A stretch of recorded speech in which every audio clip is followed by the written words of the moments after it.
Hello again, world. I missed another blog post because occasionally I have this thing called a life. It's exciting. But anyway, since I need to do another vlog, I am going to do another movie review.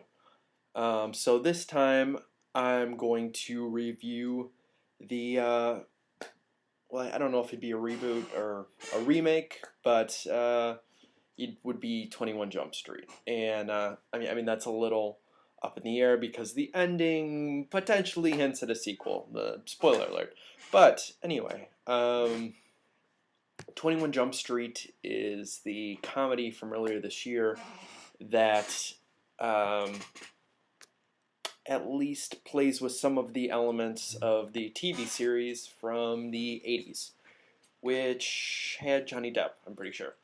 Um, anyway, it seems like a pretty um, it seems like a premise that's pretty ripe for a comedy. So if you're not familiar with the original TV show, what it is that cops are going undercover as high school students. Um, so what you have in this new remake is Jonah Hill and Channing Tatum reprising the roles of Johnny Depp and whoever the hell the other dude was in the original. Um, but like Ted, I had very low expectations for this film. I'd been told from some of my friends who are less film savvy, not that there's anything wrong with that, obviously, um, that it's really good, and critics have liked it. Actually, much, uh, or many critics have liked it much more strongly than I expected. And it's actually a really, really excellent raunchy comedy. It's not anything that's going to change your world, but I was amazed at how funny it was, just because it is it's not really anything new. I mean, there have been plenty of other comedies that have played with both action movies and kind of the tropes of cop life and things like that. Um, I mean, the first one that comes to my mind, there are many more, obviously, is such as Simon Pegg's Hot Fuzz, which obviously played with things like Bad Boys and other just kind of big blockbusters, Lethal Weapon, things like that, Die Hard, and it kind of turned it upside down. Um, 21, 21 Jump Street's less subversive in how it approaches its material, but I think what makes it really interesting is that the jokes are very much on paper. They're very in your face. There's a lot of slapstick. There's a lot of just a lot of very gonzo in your face weirdness that happens. So the main, just kind of a little bit about the plot. Basically, what it is there's a brand new drug in this high school that, of course, makes you trip your shit. So obviously they play with that in a number of ways, including in a montage that very much looks like it would fit into the Adult Swim aesthetic.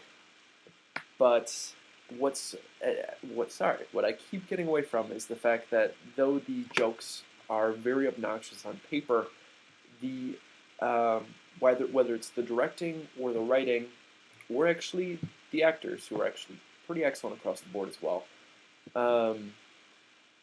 It's very subtle.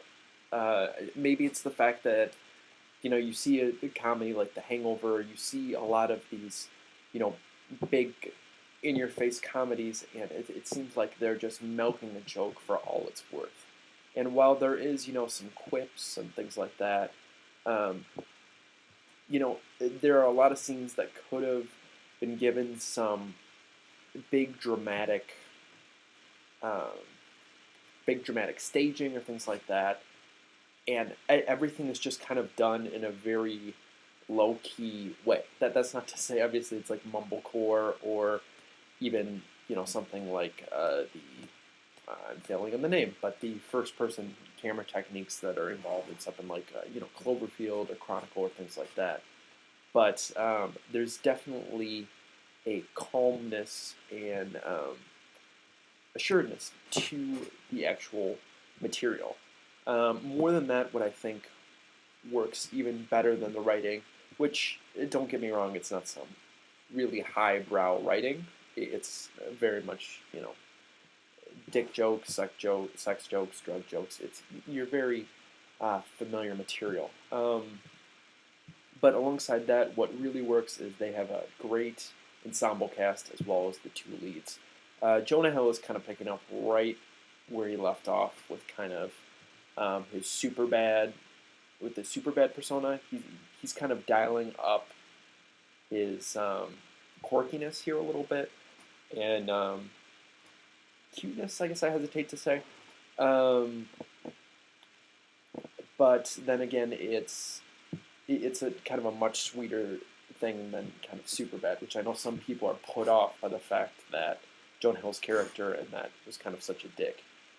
Channing Tatum as well, an actor who I dislike pretty strongly, at least before this, but he's kind of become, as many recent think pieces have shown, Channing Tatum is kind of becoming a big star, where before he was just kind of a beefcake attraction for women, and now he's actually literally a beefcake attraction with Magic Mike. But he's actually quite good at this because though his character is still kind of a douchebag, which is kind of part of the character, there's kind of there's just an infectious enthusiasm for the material. More than that, there's actually just a great extra cast. Chris Parnell shows up as a drama teacher, and he's a lot of fun. Ellie Kemper, who's probably best known from The Office as the receptionist who replaces Pam, who I can't remember her name, but she's quite good as an extremely awkward chemistry teacher. You also have James Franco's brother as the arguable villain, and it's kind of fun because they're playing with the cliques of high school, but they kind of reverse it, kind of emphasizing kind of the hipster culture as something that takes over the school rather than the very familiar jocks and nerds. So that was kind of a nice flip, which they play with that a number of times. So I thought this was actually just a really very good film, and it actually made me like Channing Tatum, which is I never thought would happen. So I give 21 Jump Street, if we're going on the same grading scale that we put Ted on, I'm going to probably give it an A-. And so if you like raunchy comedies, I would definitely recommend it. Alright, this has been the July Jblog vlog. Wow, that's quite a mouthful. Yeah, I'll try not to do as many of these, and maybe I can get some vlogs up. And it's almost 10 minutes, so stop listening to me ramble, and goodbye.